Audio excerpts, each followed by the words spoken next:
Hi, I'm Tony Biese, the Headmaster of St. Joseph Academy. One of the things that makes St. Joseph Academy unique is that we are a classical school. And one of the aspects of a classical school is that we follow the trivium.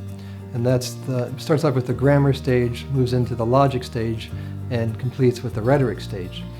And so the grammar stage we start off with, that's our younger students up till about 5th grade.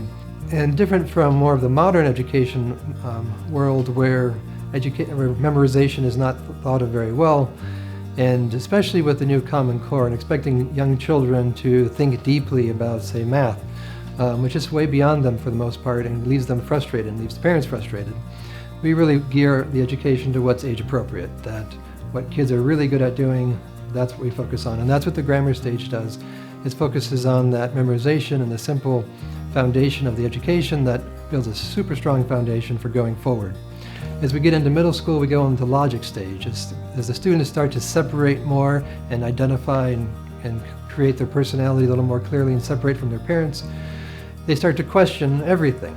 And that's where the logic comes in, training their brains to really think through and use this newfound desire to separate, which is healthy and good, and guiding that and shaping that so that they can really think clearly and think through the different ideas and feelings that they have, and so that they're led more by their logic and their intelligence than by maybe just how they feel.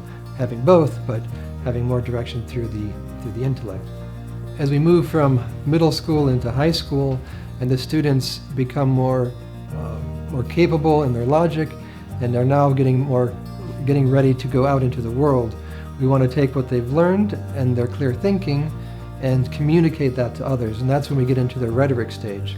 And rhetoric begins to focus more on communication, both in writing and in speech, and all the different forms of communication, to become very good at it and become persuasive. It's one thing to have all this knowledge in one's head, but if you cannot communicate it, it doesn't do a whole lot of good.